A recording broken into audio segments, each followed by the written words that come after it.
Assalamualaikum warahmatullahi wabarakatuh. Perkenalkan, nama saya Gilang Satria Darmawan, NIM 241. Di sini saya akan mempresentasikan dari mata kuliah pemeriksaan akuntansi yang membahas tentang Risk Assessment 1 atau penilaian risiko yang pertama. Yang pertama, tahapan audit. Di tahapan audit ini ada 3 fase. Yang pertama itu fase penilaian risiko.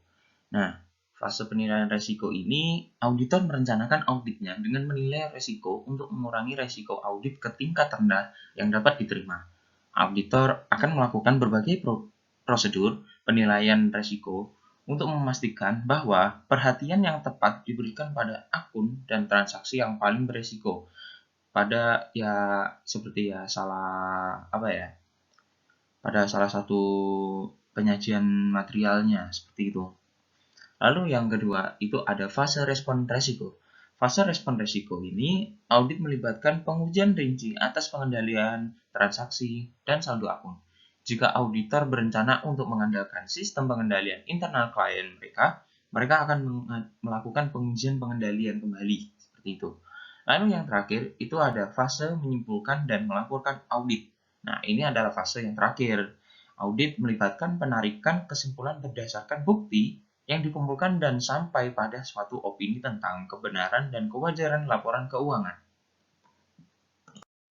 Pembahasan yang kedua itu tentang mendapatkan pemahaman tentang klien. Nah, apa saja sih yang menjadi faktor untuk mendapatkan pemahaman tentang klien ini? Yang pertama itu ada sifat bisnis pada klien, terus industri tempat klien beroperasi, tingkat persaingan dalam industri pada pelanggan, terus pemasok dari klien, dan lingkungan peraturan tempat klien beroperasi seperti itu. Nah, untuk mendapatkan pemahaman tentang klien pun itu ada 3 tingkatan. Tingkatan yang pertama itu ada tingkatan entitas. Tingkatan entitas ini sangat penting bagi auditor untuk mendapatkan suatu pengetahuan rinci tentang klien mereka. Nah, pengetahuan apa itu? Ya, pengetahuan tentang entitas yang diperoleh melalui wawancara dengan secara personel klien, gitu. Termasuk pihak yang bertanggung jawab atas tata kelola, seperti itu.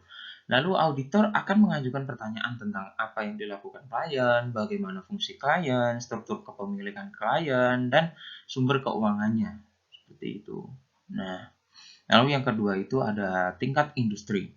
Nah, pada tingkat industri ini, auditor tertarik pada posisi klien mereka dalam industrinya, tingkat persaingan dalam industri tersebut, dan ukuran klien mereka relatif terhadap pesaing, seperti itu. Auditor mengevaluasi reputasi klien mereka di antara rekan-rekannya dan tingkat dukungan pemerintah untuk perusahaan yang beroperasi di industri tersebut. Lalu tingkatan yang terakhir itu ada tingkat ekonomi. Nah, pada tingkat ekonomi ini, ketika memperoleh pemahaman tentang klien, auditor menilai bagaimana faktor tingkat ekonomi mempengaruhi klien, memperkenalkan dan penurunan ekonomi, perubahan suku bunga dan fluktuasi mata uang mempengaruhi semua perusahaan. Terus auditor juga prihatin dengan kerentanan klien mereka terhadap perubahan ini dan kemampuannya untuk menahan tekanan ekonomi. Ya, karena selama peningkatan ekonomi ini, perusahaan berada di bawah tekanan untuk bekerja sebaik atau lebih baik daripada pesaing yang lain. Dan pemegang saham pun mengharapkan peningkatan laba yang konsisten. Pembahasan yang ketiga itu ada risiko penipuan. Nah, di risiko penipuan ini ada 3 poin. Poin yang pertama itu insentif dan tekanan untuk melakukan penipuan.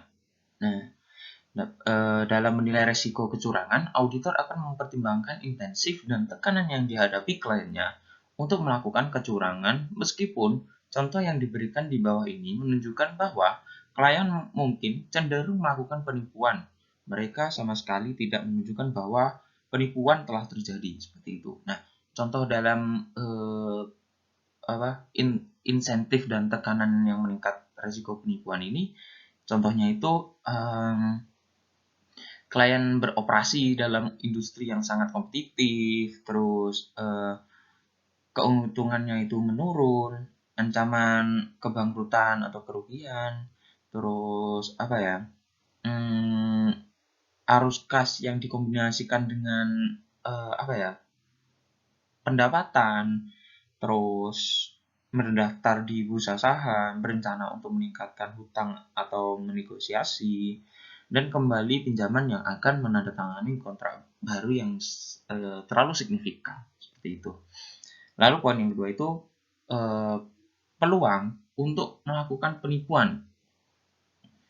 Nah, setelah mengidentifikasi satu atau lebih intensif atau tekanan untuk melakukan kecurangan, auditor akan menilai apakah klien memiliki peluang untuk melakukan kecurangan.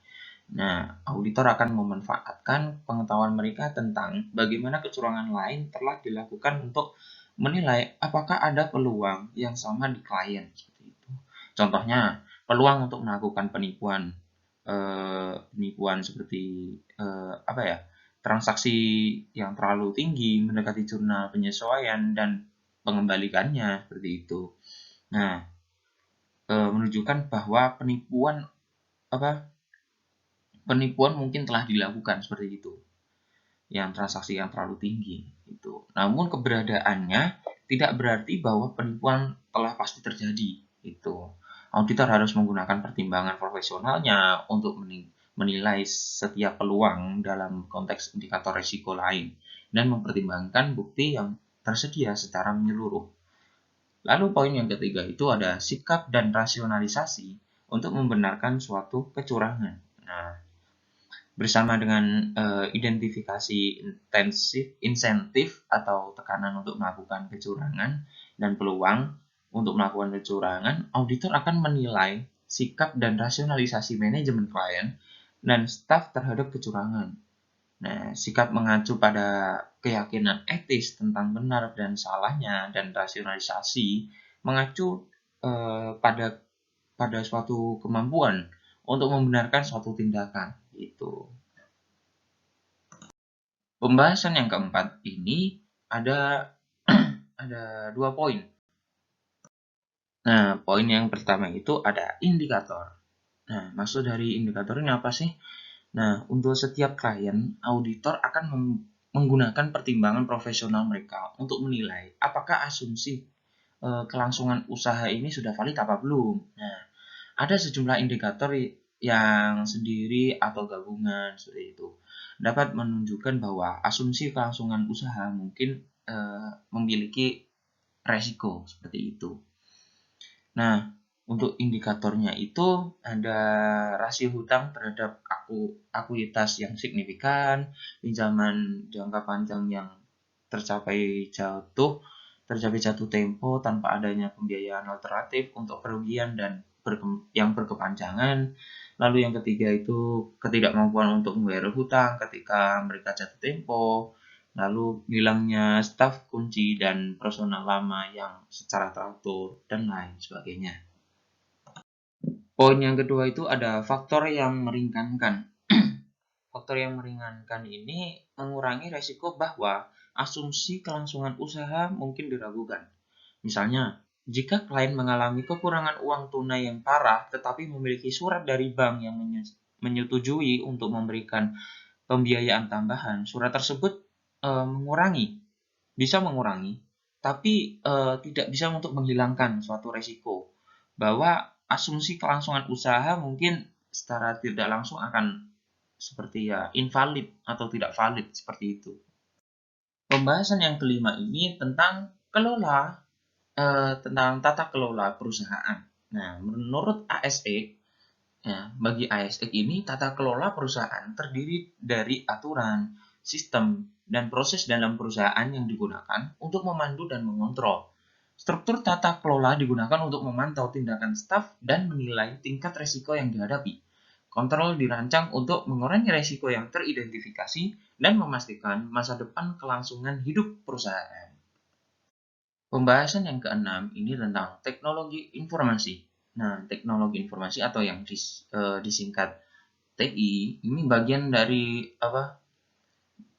dari sebagian besar proses akuntansi perusahaan yang meliputi inisiasi transaksi, pencatatan, pemrosesan, koreksi seperlunya, transfer ke buku besar, dan komplikasi laporan keuangan, seperti itu. Jadi TI ini bukan sekedar seperti sekedar ya memantau komputer untuk tentang teknologi-teknologi seperti itu. Tidak cuma sekedar itu, tapi TI ini berperan besar bagi akuntansi perusahaan juga seperti itu, untuk meliputi keuangan seperti itu dan lain sebagainya. Itu. Nah, yang terakhir ini ada prosedur penutupan. Nah, saat penyelesaian laporan keuangan, klien akan menutup akunnya untuk periode keuangan. Pos pendapatan dan beban harus mencakup semua transaksi yang terjadi selama periode keuangan dan tidak termasuk transaksi yang terkait dengan periode lain. Saldo aset dan kewajiban harus mencakup semua item yang relevan.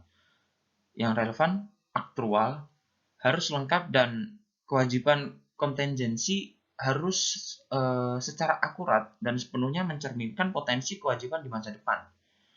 Masa depan perusahaan maksudnya. Dari perspektif audit, ada resiko bahwa prosedur penutupan klien ini tidak memadai seperti itu. Jadi dalam prosedur penutupan ini, menurut audit, pandangan pengaudit itu seperti kurang memadai, ya, tidak memadai dalam pelaporan keuangan seperti itu. Nah, sekian presentasi dari saya tentang RISE Assessment 1.